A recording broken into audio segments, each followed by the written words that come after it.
هفته گذشته موضوع دجال بود، تا آخر رسانده نتونستیم. امروز انشاءالله صحبت خود را ادامه میدهیم، زیرا که یکی از شریرترین فتنه ها، یکی از سختترین فتنه ها بالای این ملت فتنه دجال است. پیغمبر خدا صلی الله علیه و سلم فرموده است: ما من نبی الا وقد انذر امته الاعور الكذاب. هیچ پیغمبری نگذشته است مگر اینکه امت خیش را از اعور کذاب، از دجال دروغگوی خوف نداده باشد. تمام پیامبران امتان خیش را از این بی سعادت، از این شریر البته خوف دادند. و حضرت صلی الله علیه و سلم گفت در یگان پیامبر قبل از من دجال خروج نکرده است. پس از این معلوم میگردد و آشکار می شود که خروج دجال در امت محمد صلی الله علیه و سلم است. پس آگاه باشید. و برای بعضی بی ایمانا، ضعیف ایمانا که به اندک وزیدن باد عقیده هاشون دیگر میکنن، حضرت تحذیر داد، گفت: الا انه الاعور و ان ربکم لیس باعور. هشتونه در سر تو بگیره. گفت مغرور حیله و مکرهای دجال نگردید، مغرور آن نگردید که این بدبخت مرده را زنده میکند، این بدبخت باران امر میکند میبارد، زمین امر میکند سبزه میدماند. زیرا این بدگهر اعور است، با یک چشم ناقص است، در صورتی که خدای بزرگ شما کامل است. مکتوب بین عینیه کافر، در بین چشماش نوشته شده است کافر. و یقرأه کل مسلم، قرائتش میکنه هر مسلمانه، خواه قاری باشه و خواه بیسواد. یعنی هر کسی که همون کافر را در بین دو چشم دجال خوانده نتونست، همه خودش دلالت به آن میکنه که مؤمن نبوده است.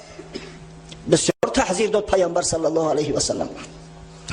ما تا زمانی تولد پیامبر صلی الله علیه و سلم قصه دجال براتو بیان کردیم که دجال شما منتظر نشوید که امروز یا فردا تولد می شود. دجال 3,500 سال قبل از این تولد شده است.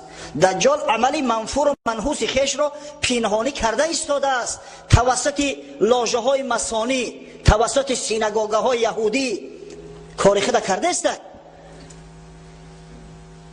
این چیزی نو نیست، نو پیدا نمی شود، بلکه الکی هست.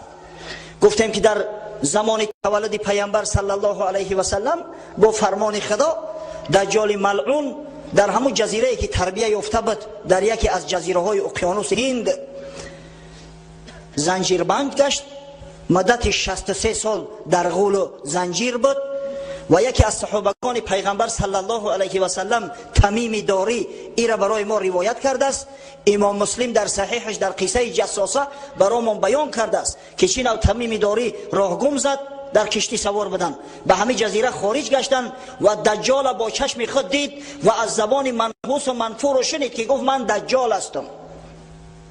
و وقتی این سخن آورد به پیامبر صلی الله علیه و سلم رساند، حضرت انکار نکرد.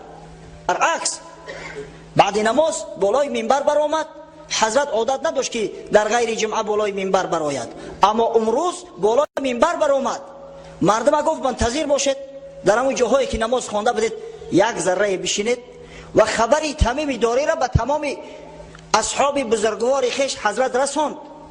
گفت دیدید همون تحذیر را من میدادم، من به شما تاکید میکردم، این تمیم داری شاهد حال است، به چشم خیش دیدستش. پس وقتی که رسول الله صلی الله علیه و سلم از دنیا گذشت، دجال زنجیرها را پاره کرد و خارج گشت و فعالیت منحوس خیش را شروع کرد بر ضد اسلام. در همینجا یک واقعه تاریخی شده است، واخوری دجال با ابلیس، با شیطان. دجال غیر از ابلیس از کسی نمی ترسید.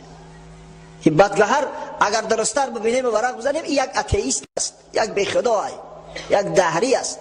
اما وقت ابلیس دید به چشم سر، وقت دید که ابلیس در پنهانی چی عملها کرده میتواند، وقت از قوه پنهانی ابلیس آگاه شد، دجال در ترس هراس غلطید. زیرا هر چیزی که در دل دجال میگذرد ابلیس میداند. اما ابلیس او را آرام ساخت که ای مرد، من برای کمک تو آمدم، تو بی‌پروا باش. و بین هر دو یک شرطنامه به امضا رسید.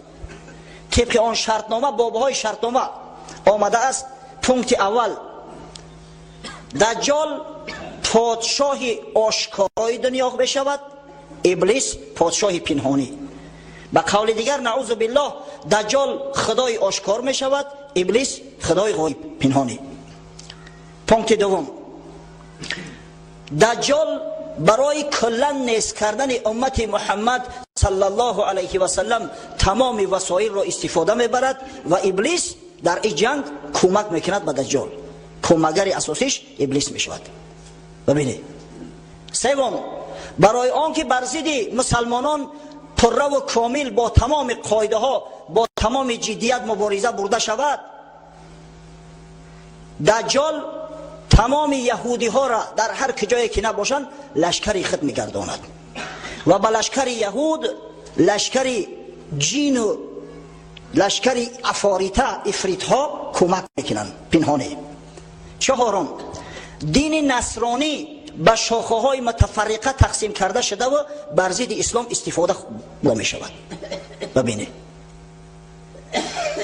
و یک پونکت جداگانه اومده است در تلبیس امت محمد صلی الله علیه و سلم، در گمراه کردن این امت پیش از همه شهوات دنیوی باید استفاده برده شود. یعنی میل رغبت این امت به دنیا، به وظیفه و منصب، به مال و ثروت، به زر و زیور زیاد کرده و از راه صراط المستقیم منحرف گرداندن لازم است. ببینید این بود شرطنامه ای که بین دجال و بین ابلیس به امضا رسانده شد. دجال برنامه عملی خودش تشکیل کرد که امروز با نام پروتکل سیانسکی مدریتسوف در دنیا معروف است. دیده یکم بار، افسوس که پروا نداریم. پروتکل سیانسکی مدریتسوف، همین پروتکل فاش شد. یکی از شکست های دجال در دنیا فاش شدن همین پروتکل است که در اوجا برنامه عمل است برای دجال و دجال ایره هدیه کرده است برای بنی اسرائیل که به همین عمل کنید. در اوجا آشکار گفته می شود که با مسلمانان چی نوع مبارزه بردن لازم است، حکومت ها را چی نوع غصب کردن لازم است. حتی سخنهای از در اوجا اوبی لوچیخ ازگایف، گویا در زبان یهودی مردم غیر یهود گفته می شود. یعنی هر کسی از غیر یهودی ها بهترین است، از او خوف و خطر میبینید در عمل و کارتون حتما بکشیدش. در اونجا ثبت شده است که در این دنیا مال و ثروت، زر زیور نقش اساسی بازی میکنند. پس باید ثروت های روی زمین اکثریت در دست بنی اسرائیل جمع آوری شود. در اینجا آمده است در این پروتکل ها که برای آنکه دولت اداره کرده شود شرط نیست که به طریق آشکارا به طریق انتخابات سر قدرت بیایی. نه، گروه های مسانی تشکیل کنید. البته در هر یک قوم و ملت مردم حریص به دنیا، مردم تنگ نظر، مردم کم ایمان، ضعیف ایمان و مردم خائن زیاد هستند. اینا را جلب کنید در همین تشکیلات های مسانی، بعدا کمک شو کنید برای رسیدن به هر وظیفه و منصبی که خواهند، تا اینکه در مبارزه بعدینه و در اشغال این مملکت دستیار شما باشند، کمکگر شما باشند. بعد ترتیب دادن برنامه عمل، دجال ملعون عملش شروع کرد. بعد شروع شد فتنه و فسادها. امروز احوال میبینیم دستاوردهای زیاد دارد این دجال ملعون. در دنیا امروز جایی نیست که شرکت های مسانی وجود نداشته باشند. در دنیا جایی نیست. اکثر تشکیلات هایی که با نام تشکیلات بین المللی یاد میشوند همه اختراع زاده دجال است. فراموش نکنید بچه ها. از همون بزرگترین تشکیلات سازمان ملل متحد شروع کرده به دیگر تشکیلات هایی که همه میگویند که ما برای همدیگر فهمی، برای توافق ساخته شده ایم، همه اینا دستگاه های دجال هستند از برای اداره کردن دنیا. اگر چنین نمیشد، ببینه یک دولت اسلامی را برای آن که مثلا یک ساحه صنعت خودش ترقی میدهد چقدر تحریم ها را در سرش بار کرده است. تحریم هم میدونه، سانکسیون های اقتصادی کرده است برزیدشو که با او در تجارت شرکت نکنه، چیزی نفروشید. اگر چند همون دولت بیچاره به یگان دولت دنیا سر کار ندارد، فقط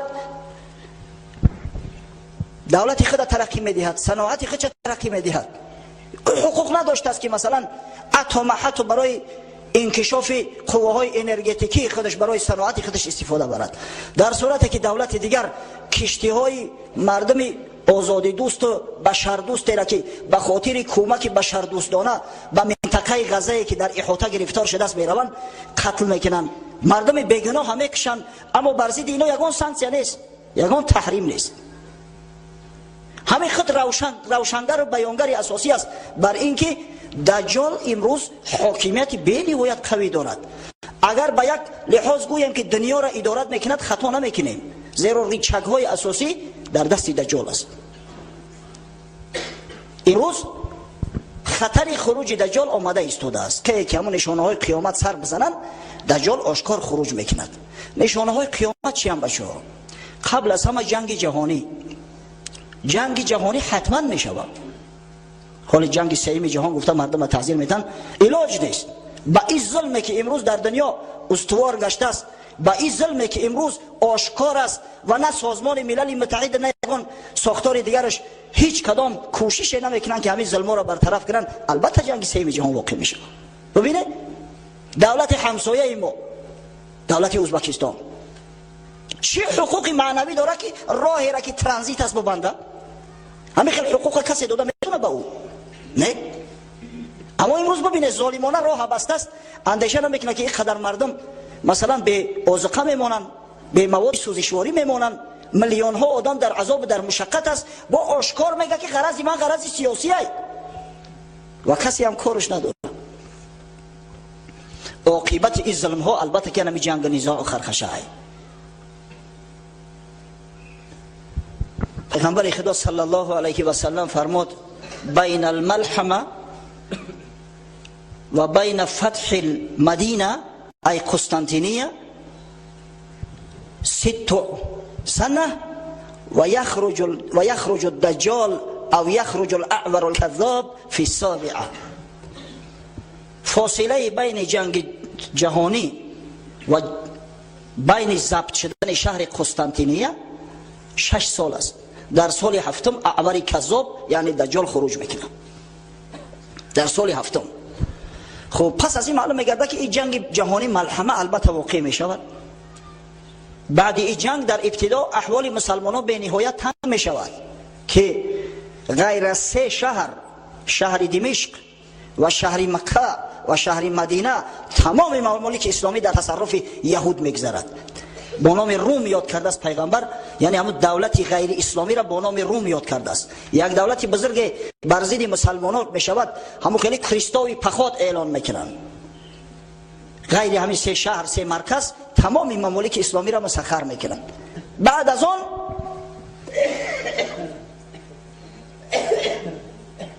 امام مهدی خروج میکنه. اگه کمتر معلومات رو بتیم که امام مهدی کی است، برای آنکه قصه دجال تا آخرش برسونیم باید ما بدانیم که امام مهدی چی کس است. خاصتا در شرایط کنونی ما که اهل تشیع ادعا میکنند که امام مهدی زنده است و باید خروج کند. همون امام منتظر ما امام محمد است، محمد ابن حسن عسکری. در صورتی که چنین نیست، امام مهدی فرزند زمان خود است. پیغمبر صلی الله علیه و سلم در بعضی احادیث گفته است که مهدی از فرزندان فاطمه است، بله از ذریه علی و فاطمه است. نامش محمد است حتی اومده است در بعضی روایات.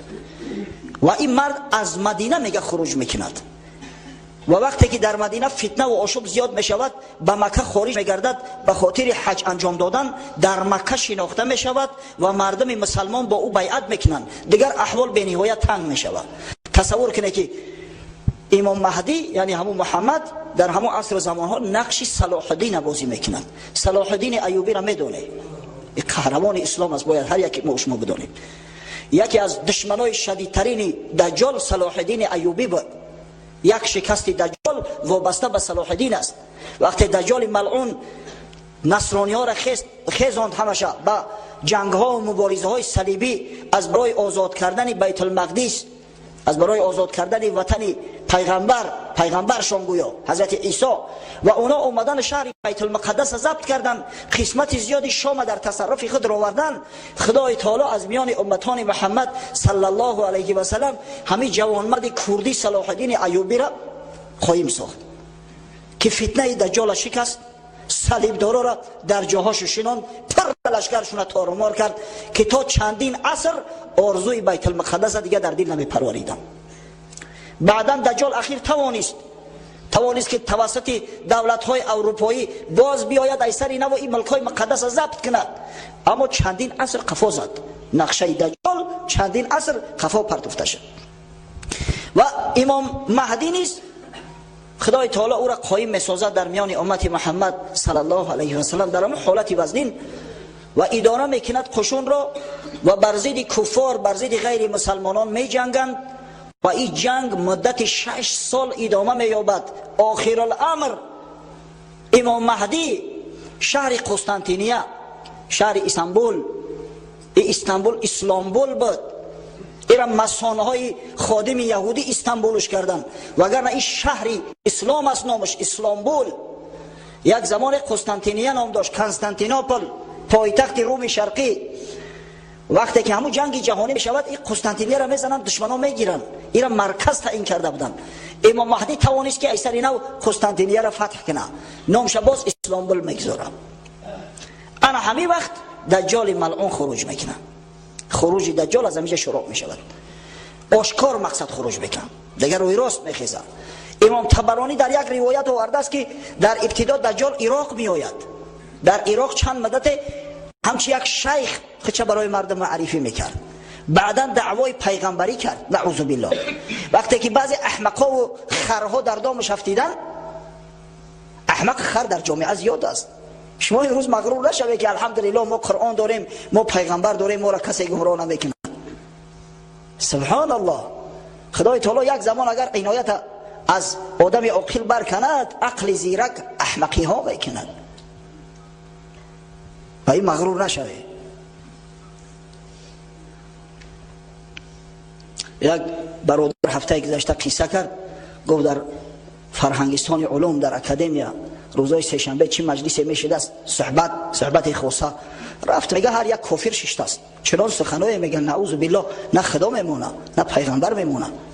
و ما را دعوت داره که داملا همجا نمیره شرکت کنی. گفتیم شرکت با کی؟ با کفار. اگر این سخنا را گفتم من داشت نمیتم، خطیشو ادعا و جنجال میشیم، بعد به شما وری بیناموسا چیکار کنیم؟ بخیزم فیلسوفا همجا تای شتا بکشن ما را توقع بیوانو شما ای کفا تماشا کنی، بعد چی میشه احوال؟ در جامعه بسیار هستند دشمنای اسلام، خادمای دجال به نهایت زیاد هستند. اگر پرسش به ظاهر میگه الحمدلله مسلمان هستم، اما وقتی که خوب دقیق میسنجی چنان بغض و کینه نسبت اسلام داره که الهی توبه. خدا نگه دارد. الحمدلله که در این سرزمین رئیس جمهور مسلمان است، الحمدلله که سروران مسلمان هستند و مسلمانای محیب هستند، مسلمانای واقعی هستند. و این کافرها یه روز اگر خروج کنن تلخمو میکفه. اگر ببینیم که چند فایده تشکیل میکنن، اینا زیاد هستند، عقیده های خودشون در میان مردم رایج میسازن و متاسفانه با ملای شرمنده یا را جنازه میکنن، با در معرکه هاشو شرکت میکنن. یعنی که همون تأثیر دجال امروز خیلی زیاد رسیده است به جامعه. خب پشت قصه خود میرویم مکن. یک عیده مردم نعوذ بالله به پیغمبری دجال ایمان میارن، بعد از او دجال ملعون دعوای خدایی میکنه نعوذ بالله. این شخص دعوای خدایی نیز کرده است.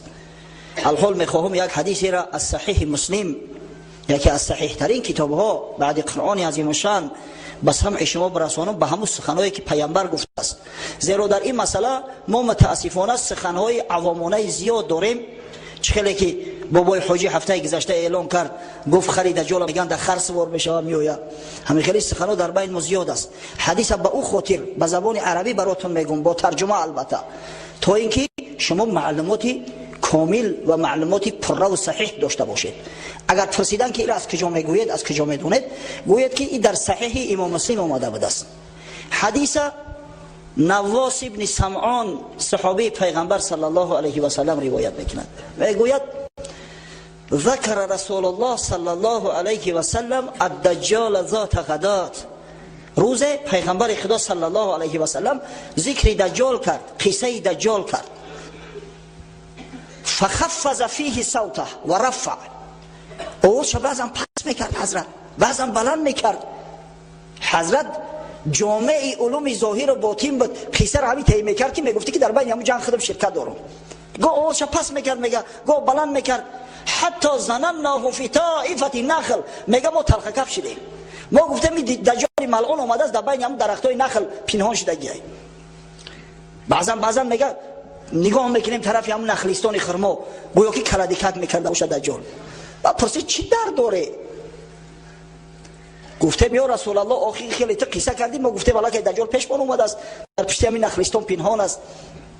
حضرت گفت غیر الدجال اخوفونی علیکم، من گفت برای شما از غیر دجال میترسم، ای دجال نه. این یخرج و انا فیکم فانا حجیجه دونکم، زیرا اگر در وقت حیات من این دجال ملعون برویا، شما آرامه، همه مسئولیت در گردن من از جواب سوال اون ملعون من میتون.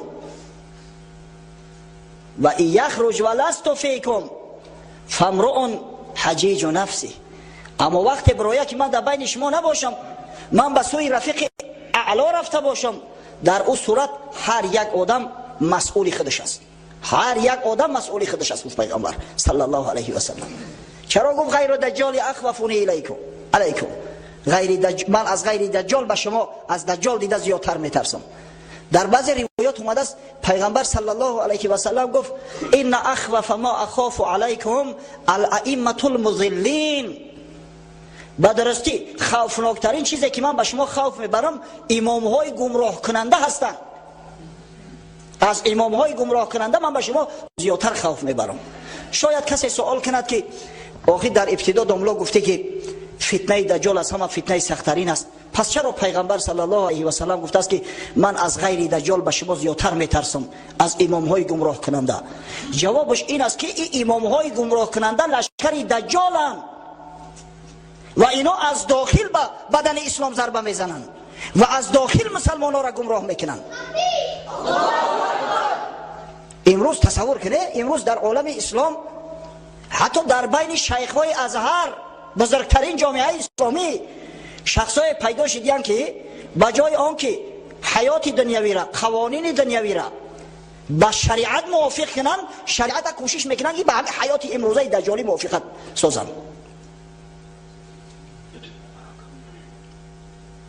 یک شیخ نوشته است که با در اینترنت یا را پخش میکنن بچه‌ها، خطرش هم در همین است، زیرا از اینترنت مردم زیاد استفاده میبرن. در مسئله قطعیت بریده شدن دست دزد، که بریده شدن دست دزد ظالمی است، نعوذ بالله. دست دزد در وقتی میبری این گویا ظلم است، ظالمی است. و وقتی میپرسنش که آخی در قرآن اومده است خدای تعالی گفته است و سارق و سارقه فقطعوا ایدیهما، دست خواه مرد باشه خواه زن باشد دستش قطع کنه، تو چه خیلی ظالمی میگوی؟ گفته است اینجا غرض بریده کلته کردن نیست، غرض یا پی کردن است، همین یا پی اندکک موندن است. بعد با دلیل میاره که از قرآن، در قرآن خدای تعالی قصه یوسف علیه السلام وقتی میکند، در اونجا قصه بریده شدن دست زنهای مصری آمده است. اونو میگه دستاشون قطع نکردن کو، پره نبریدن، کلته نکردن کو. در اونجا لفظ قطع اومده است به معنای پی کردن، یعنی بریدن پوست و یک حصه گوشت اومده است، نه بریده شدن مفصل. سبحان الله. ببینید و این به سعادت فراموش کرده است که مبین مفسر قرآن محمد مصطفی است صلی الله علیه و سلم، و چیزی را که رسول الله صلی الله علیه و سلم بیان ساخته است، توضیح داده است، هیچ کس دیگر حقوق عوض کردن او را ندارد. این پیامبر صلی الله علیه و سلم میدانست که انمی ائمه گمراه کننده پیدا می شود در میان امت. از همون خاطر حکم السارق و السارقه فقطعوا ایدیهما را در حیات تطبیق کرد. در صحیح بخاری آمده است یک زن از بنی مخزوم دزدی کرد، بسیار زنی از اولاد شریف ها بوده است، شریف زاده ها، نزد پیامبر صلی الله علیه و سلم التجا کردند. حتی اسامه پسر زید که حضرت دوستش می داشت، حبیب محمد صلی الله علیه و سلم بود، نزدش آوردن برای التماس. حضرت غضبش کرد، گفت قوم‌هایی که پیش از شما بودند و هلاک شدند به آن سبب هلاک شدند که اگر یگان اشراف زاده جنایت میکرد او را به او جنایت عکسده میکردند، اما اگر یگان بیچاره فقیر میکرد در رو بالاش حد جاری میکردن. قسم به خدا گفت اگر فاطمه زهرا نورید چشم من دزدی میکرد امر میکردم دستش قطع کنن، چه برسه به این زنی مخزومیه. و دستش بریدن، دستش قطع کردن در زمان پیغمبر. پس حکم کسی که همه چیزا را میداند که پیامبر صلی الله علیه و سلم آیه را چی نو شرح داده است و اصلا این مفسر است. این آیه کسی حقوقی تعویل کردن ایره نداره.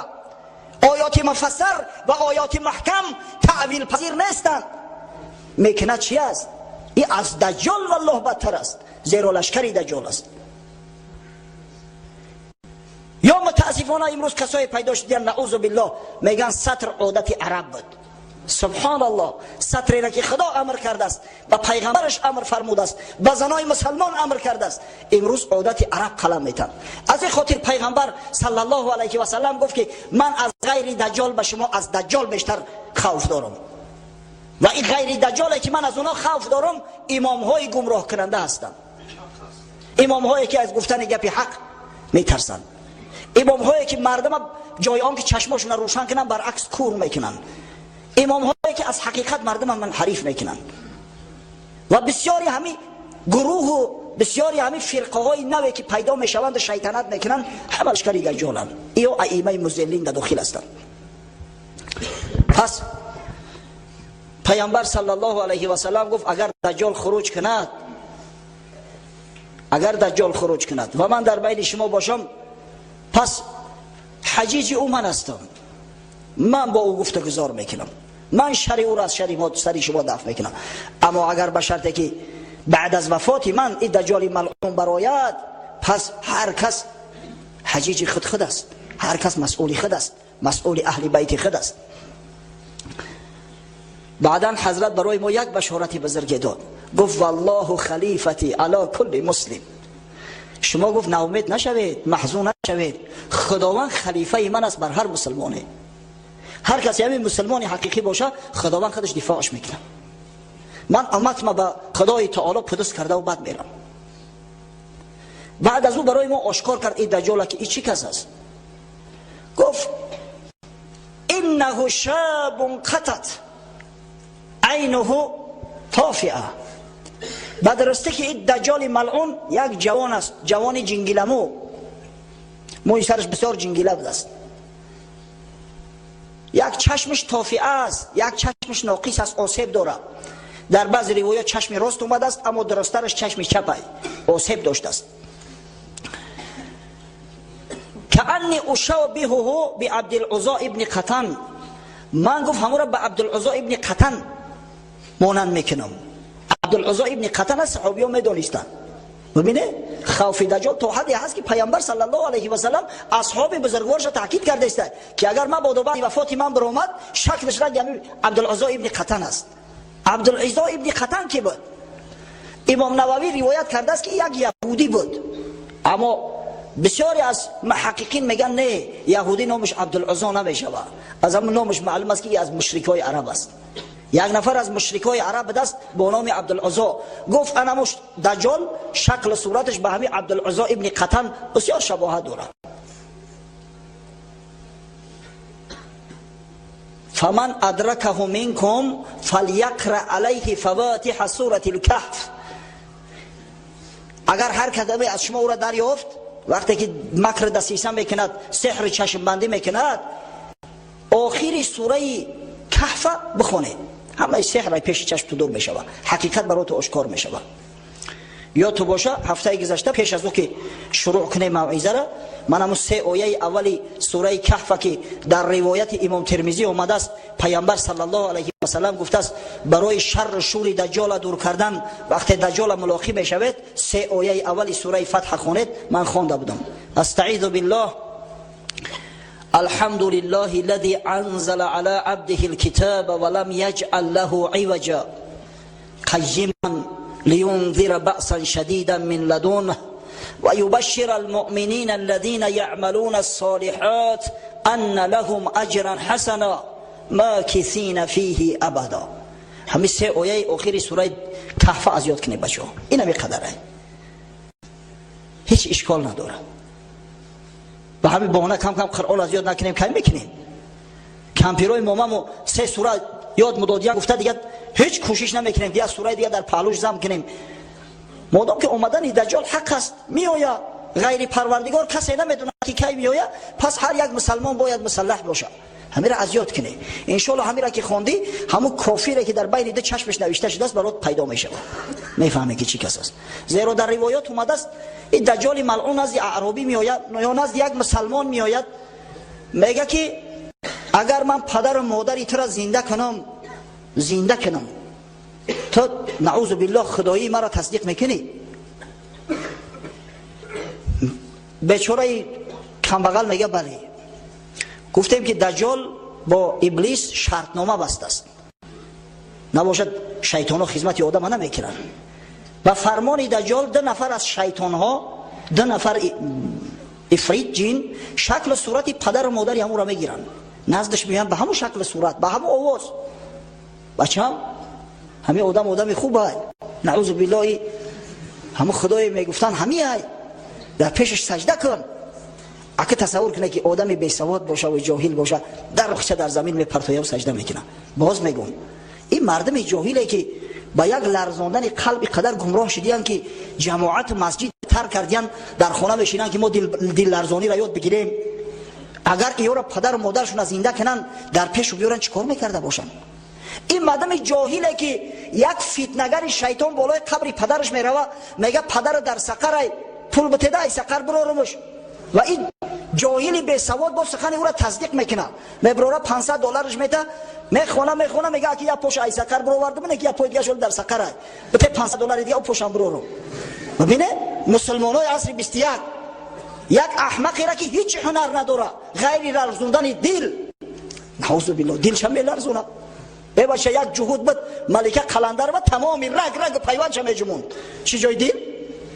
اگه تصور کنه که او دجال ملعون بیایه و شیطانا را امر کنه به شکل پدر و مادرش خارج شوند، نزدش بیان نعوذ بالله ببینه پدر و مادرش به همون آواز پدر و مادر طرفش بگه که همین خدا هست، نعوذ بالله سجده که 100 سجده میکنن اینا.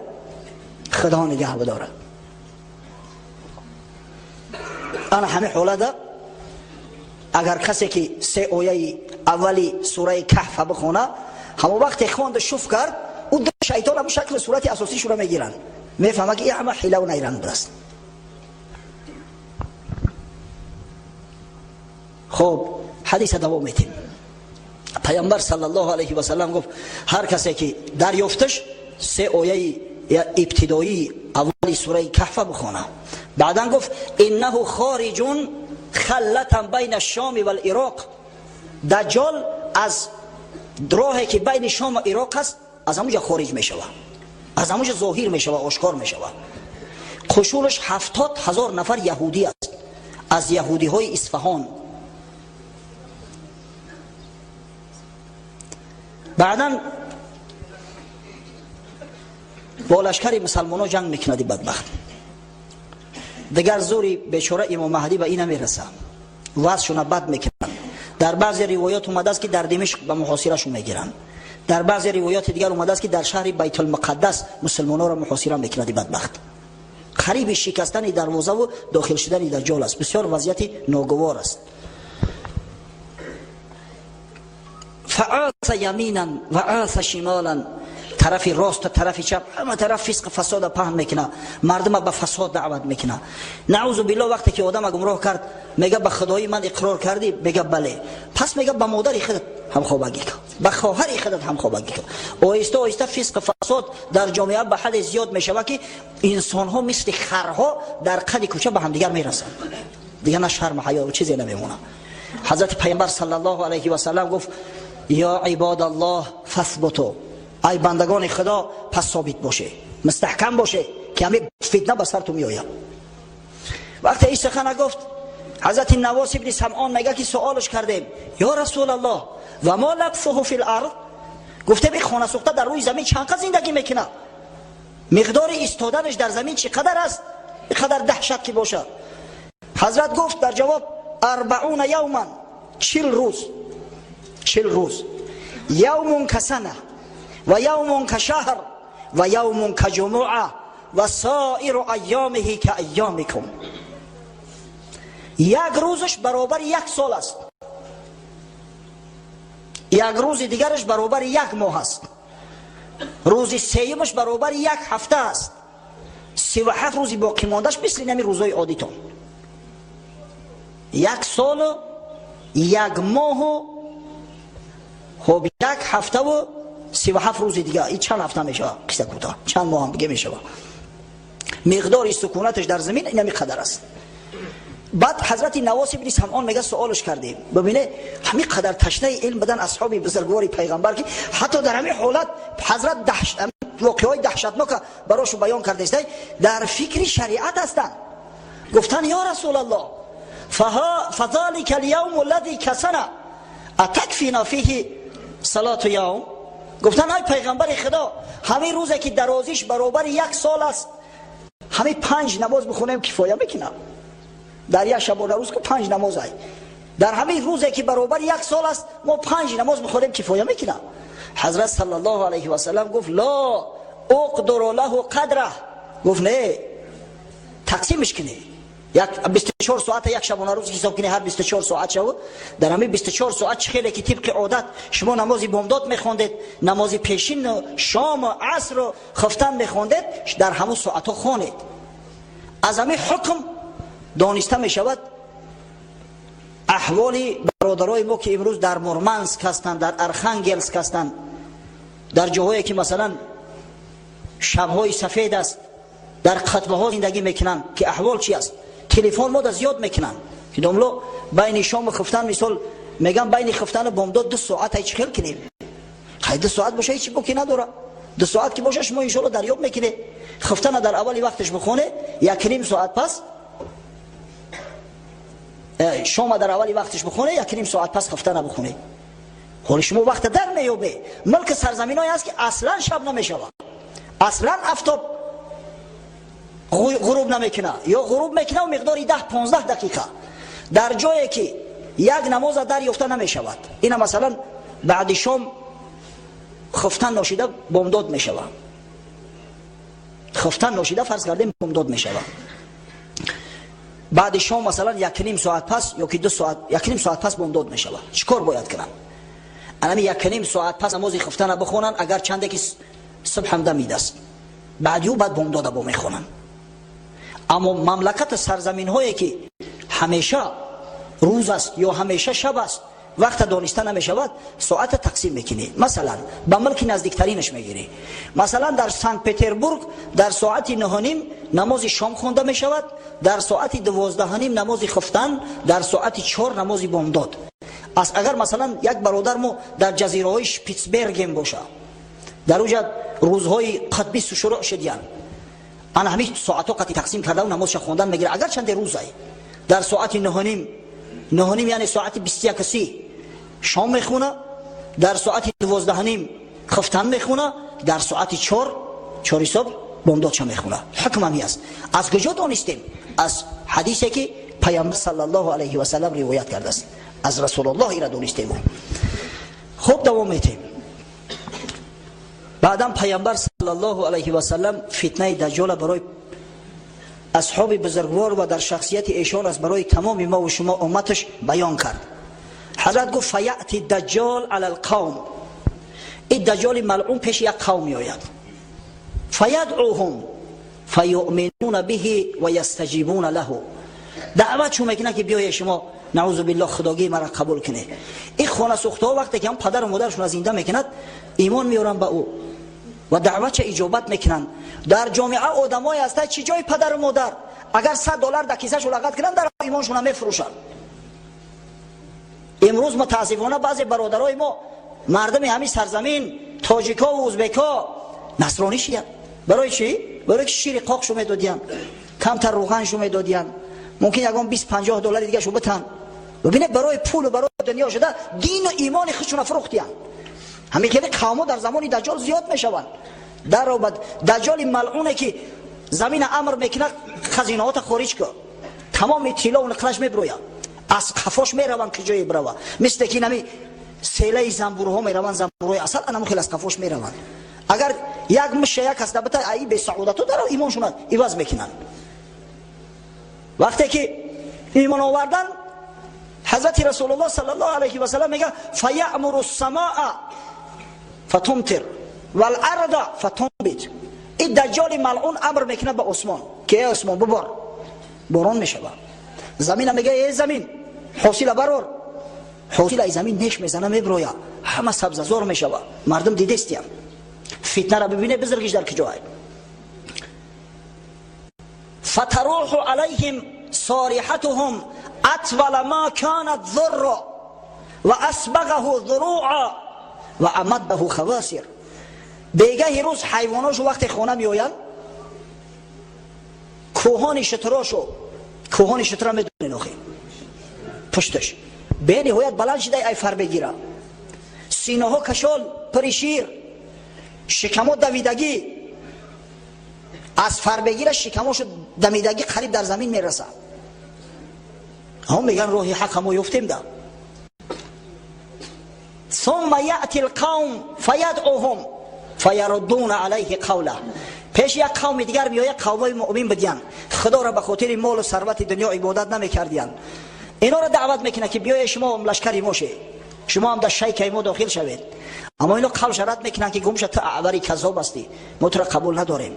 فینصرف عنهم فیصبحون ممحلین لیس بایدیهم شیء من اموالهم. وقتی که گپش نمیگیرن ترکشو میکنه، تمام مالاشون سیل ببره، مالا را گرگا میخورن، بیگاه روز میشه یگان مال به خونه بر نمیگرده، قحطی و خشکسالی در مملکت شو میشه. خدای تعالی ببینه که چی نوع امتحان میکنه بنده ها را. کسی که قبولش نکرد ببینه با استدراج این دجال ملعون احوالش اینه میخیل تنگ میکنه در دنیا.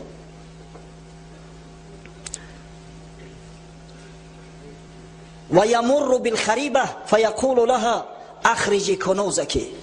وقتی که از پیش یک خرابزار میگذره، از جایی که آبادی نیست، خانه نیست، از بیابان، میگه ای بیابان هر چیزی که در سینه داری خارج کن، طلا، نقره، سنگهای قیمت بها، بریلیانت، الماس و نمیدونم فیروزه و زبرجد ها تا خارج کن.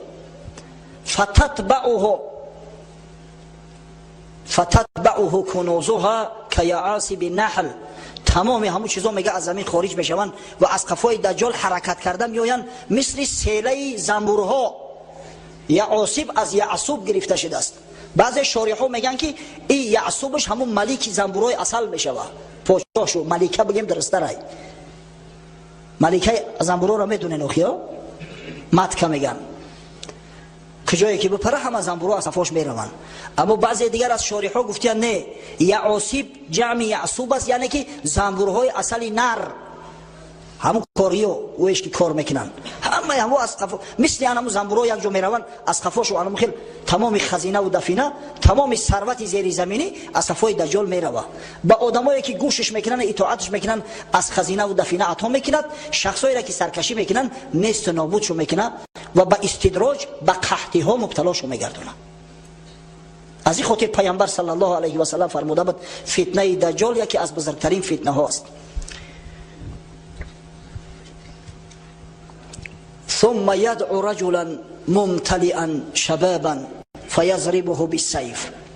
بعد یک جوانی بوز بالای بردم خشرو را پیشش صدا میکنه و شمشیر میگیره، با شمشیر میزنش، دو حصه تقسیمش میکنه.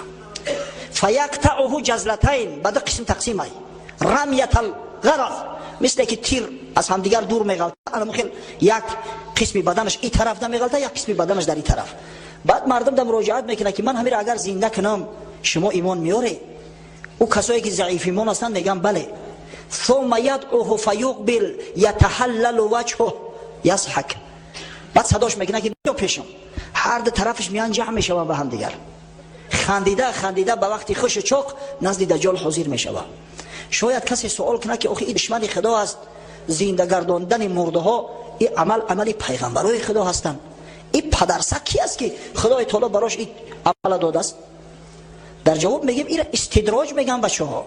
خدای تعالی در قرآنش بیان کرده است سنستدرجهم من حیث لا یعلمون. با استدراج میگیریم این طایفه ها را به حیث که خچو نمیدونن، خچو بی خبر میمونن. پیغمبر خدا صلی الله علیه و سلم گفت اذا رأیت الله یعطی العبد من الدنیا ما یحب على معاصیه فانما هو استدراج. اگر مبادا دیدید که خدای تعالی به یکی از بندگانش در عوض گناه ها، در عوض معصیت ها مال و ملک دنیا را به غرض میته، به دریغ میته، شما غره نشوه. این استدراج است. خدای تعالی و ابله در دام میگیره تا اینکه انا خیلی به هم مستی با بیخبری از دنیا رفته و فردا روز قیامت دیگه یگون حجت در دستش نمونه. این استدراج است. همون برادرایی که خدای تعالی مال و ثروت شو داده است، روز افزون زیاد میشه مال و ثروت، در صورتی که نماز خدا را نمیخوانند، از عبادت خدا دور هستند، زکات اموالشون را نمیپردازند. نعوذ بالله بعضی کافر تینتای هستند که میگن ما را حرام میبرداره. خیلی شما شنیدید. همواره تحذیر خداوند پیغمبر براشون میتم. هشتانه در سر تو بگیره بچه‌ها. یک روز به همین مال و ثروت، به خواندن نماز، به پرداختن زکات منبره میره، دیگه یگان حجت دلیل در پیش خدا نداری. هشتانه در سر تو بگیره.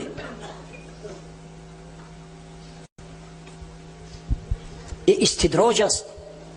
حضرت مولوی روم قصه میکنه در مثنوی شریف، آن یکی میگفت در عهد شعیب که خدا از من بس دیده است عیب، چند دید از من گناه و جرمها و از کرم نگرفت از جرمم اله. در زمان شعیب علیه السلام یک به سعادت ادعا میکنه، میگه من هر قدر که حرام میکنم هم مالم زیاد میشوه. خدای تعالی هر قدر که عیب و گناه ما زیاد میبینه هم قدر در ثروتم افزایش میده.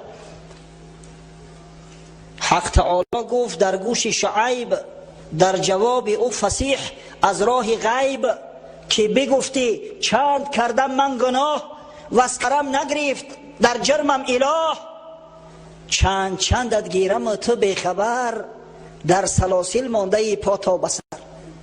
خدای تعالی به شعیب علیه السلام وحی فرستاد که به این احمق بگو که آیسته آیسته گرفته است مت خبر نداری. به این بسعادتی که میآید میبینه بنده های خدا در هوای گرم در داخل مسجد ششتیان در آب عرق گم، میگه یارا چی زور اومده باشه، چی در چور است که در او گرمی در اومدیان در مسجد ششتیان، در صورتی که در ساحلا و در لب دریای ورزاب خدر استراحتگاه ها زیاد است. انمو طایفه را خبر که میگه چند چندت گیرم تو بخبر در سلاسل مانده پا تا بسر، زنگی تو بر توست ای دیگ سیاه کرد سیمایی درونت را تباه. دلت زنگ زده است خبر نداری. وقتی مسلمان یک گناه کرد در قلبش یک سیاهی پیدا می شود. اگر به شرط توبه و استغفار کرد، اگر به شرط خدای تعالی توبهش پذیرفت، عبادت خدا را کرد، به امر خدا همون نقطه سیاه زدوده می شود، پاک کرده می شود. اما اگر با بالای گناه یک گناه دیگه زم کرد، در پهلوی او سیاهی از سیاهی دیگه پیدا می شود. همین تمام دل سیاه می شود، تمام دل زنگار می بندد. کلا بل ران علی قلوبهم ما کانوا یکسبون. خداوند گفت ای حبیبی من دست از اینا بردار، اینا اصلاح نمی شوند، بلکه زنگار بسته است قلبای اینا به سبب گناهایی که پی در پی انجام میدادند. زنگ تو بر توست ای دیگ سیاه کرد سیمای درونت را تباه، بر دلت زنگار بر زنگارها جمع شد تا کور شد ز اسرارها. دیگه هم که زنگار بسته از دل که دیگه حقیقت نمیبینی، گپی حق در او اثر نمیکنه. گپی حق گفتیم میگه که منتهی دogmata نعوذ بالله یا اساطیرات نمونه. پس این عملهای خارق العاده که از دجال و از دجال ها سر میزند همه این استدراج است و خدای تعالی به همین وسیله و واسطه در دام این بدگهرها را گرفتار میکنند. فبینما هو كذلك اذ بعث الله المسیح ابن مریم. در همین حالت مستی و غرور بود مسلمانای بیچاره را احاطه کرده بود در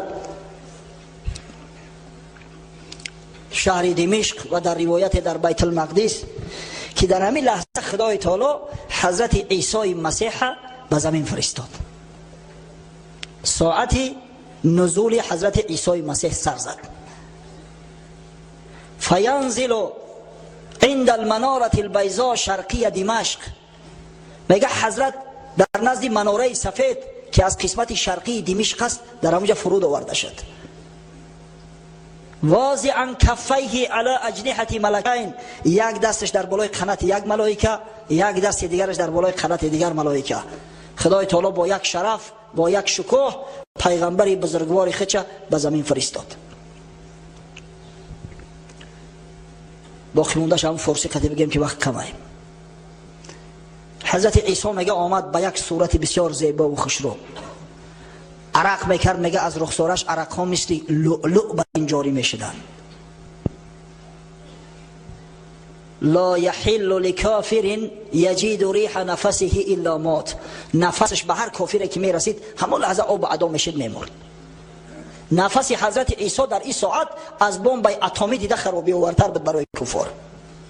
برای مؤمنان شفا، اما برای کفار عذاب، مرگ، هلاکت. و نفسه ینتهی حیث ینتهی طرفه، هر کجایی که چشمش میرسید نفسش در اونجا میرسید.